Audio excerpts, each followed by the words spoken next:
what are your thoughts on reclaiming some of our power, like in the midst of all this happening, which seems so out of reach of most people, like it's happening at upper echelons within society? How do we reclaim our power? And does it have anything to do with the real mystery schools that you could never do away with them, if you will, right? There's not an actual institution where they lie. You can't cut the head off of the serpent, so to speak. The mystery is there for you to engage with if you can awaken to it. And that's just my understanding of it. But I would really love for you to touch upon that. What are your thoughts on the new the new but not new, the timeless mystery school that is still present, and how we could reclaim our power in the midst of a lot of what you're bringing up? Yeah, well, that's a huge question. You said we're going to wrap up, but that's actually the beginning of a whole new conversation. Yes. And we can do more in part two. We can do a teaser. Because I just have to tell you, Robert, that like people are just lighting up in the comments saying like, you have to archive this.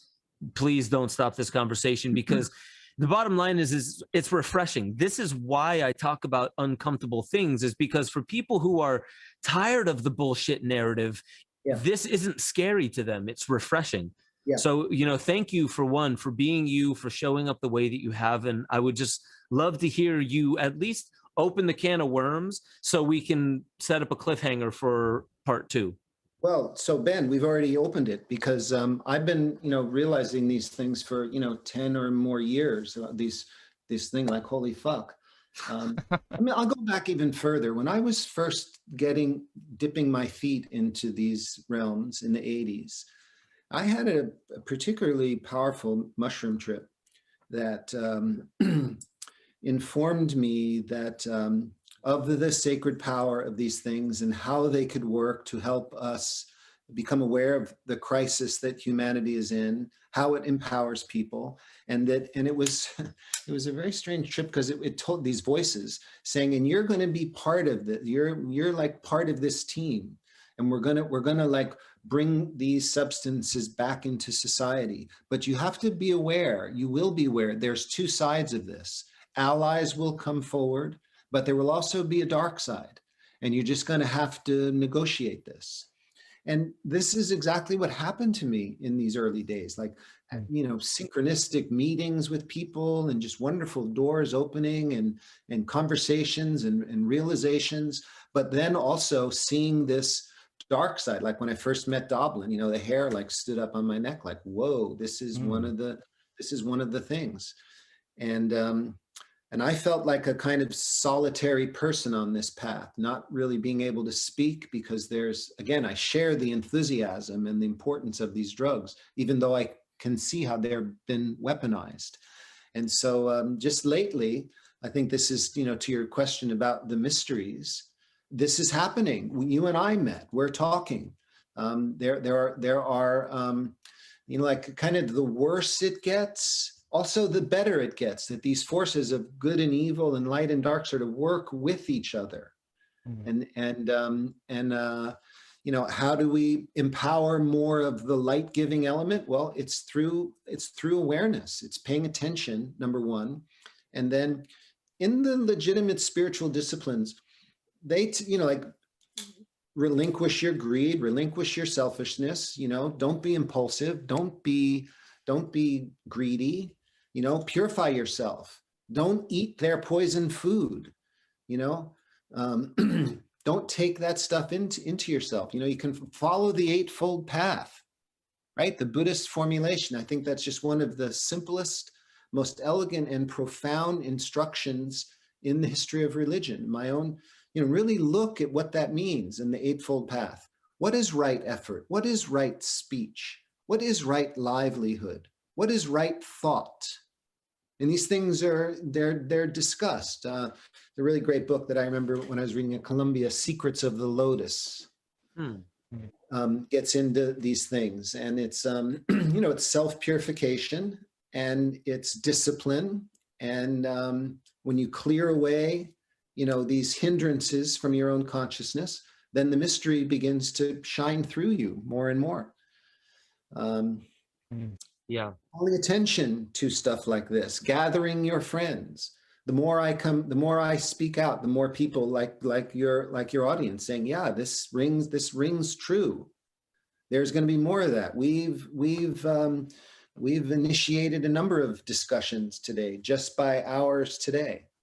Yeah. AI is another one of these examples, like religion, like psychedelic drugs, like sex, that can have tremendous, beneficial possibilities for humanity. But it can also be used to subjugate humanity. And, we just got to find our teammates and work together.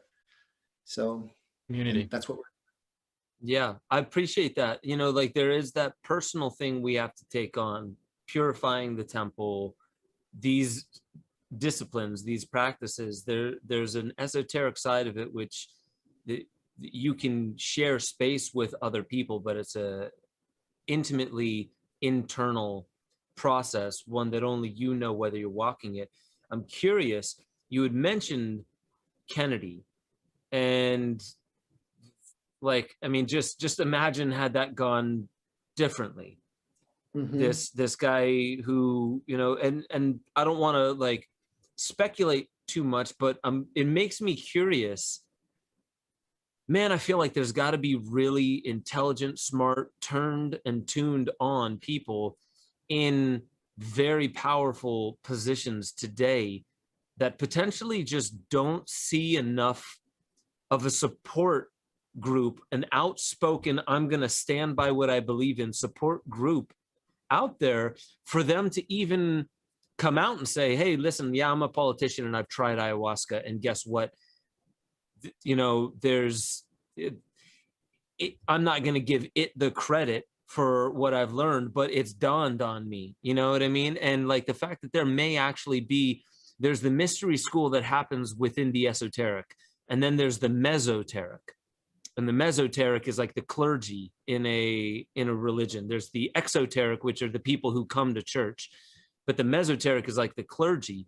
And I'm super curious about the possibility for there also being the same thing that we say there are high people in power that are insidious, that are of the dark, let's just say, for a manner of speaking, that there must be quite a few people that just aren't broadcasting themselves, that completely see what it is that you're speaking about and see the writing on the wall and the potential, and the potential for something incredible to come out of it as well. Yeah. And in a way, I just have to say that because I feel like a lot of the times, if I don't reiterate that for the audience, that they only hear the negative, and they love, it's amygdala tantalizing. They love going in and researching that because it makes them feel like they're equipping themselves with what they need to feel safe in the world. But on top of that, there's probably things that we don't know about that you can't find on Google, right? It's not indexed, but there is something going on potentially. And I don't mean to just also bolster false hope, but that the light and the dark also do dance in tandem. Yeah. I mean, all the way back to the Tao, and any really good mystery tradition will speak about that there is some kind of unicity between them, and that if you play your part and you do it according to what might be the Eightfold Path, or just one of many of these disciplines, that you are doing the work, and that it does relate and it does ripple out even beyond our understanding of how it might impact the world outside of us. So does that ring true? That absolutely rings true. And, my response is just going to be brief, because you mentioned, I think that a lot. I became a real scholar of the Kennedy assassination, both Kennedy assassinations. And these are like litmus tests for people. Like, do you understand what happened in 1963? Do you understand what happened in June of 68? Do you understand what happened on 9/11 in 2001? Do you see this? Do you see how this edifice of contemporary society is almost completely corrupted?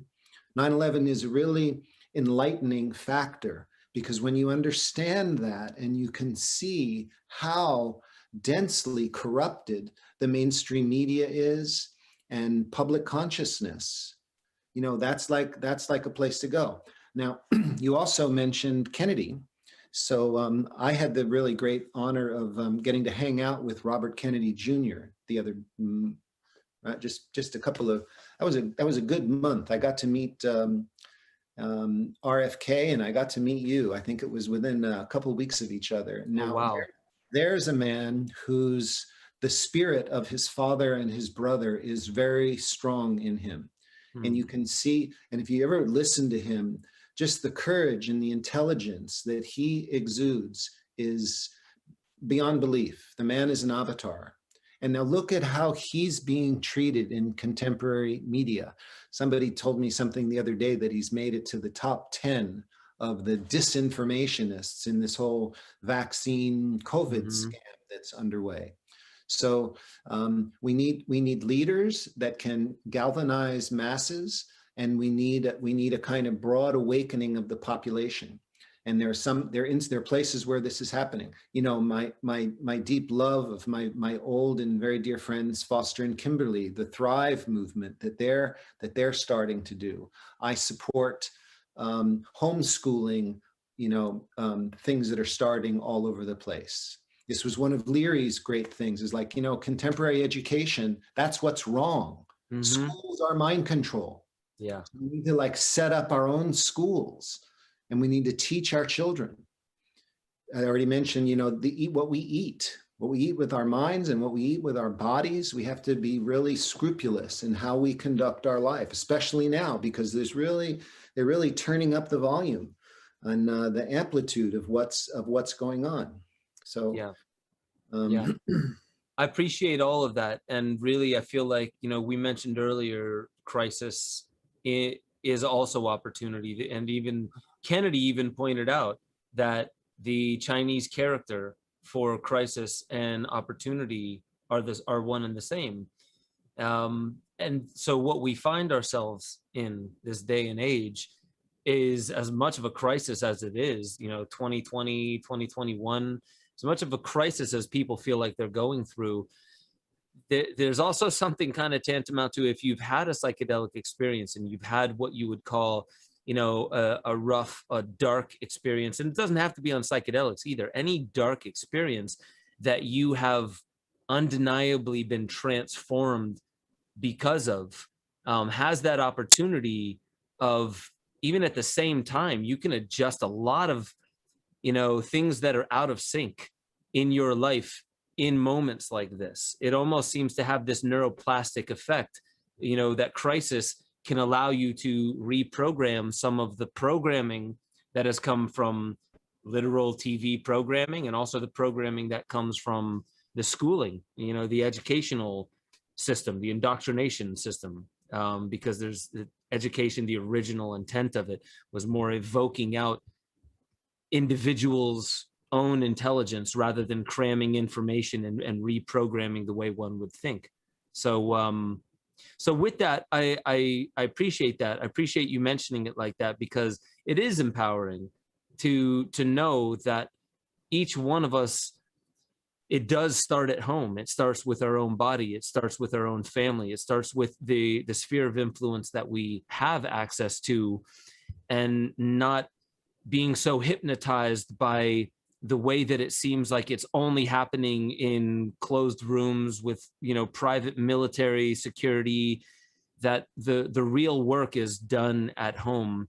And that's not to say that it can't ripple out by your very action, but it has to at least start at home. So I appreciate that you're always bringing it back to, and I like what you said about the Eightfold Path, by really understanding these simple yet timeless aspects of who we are.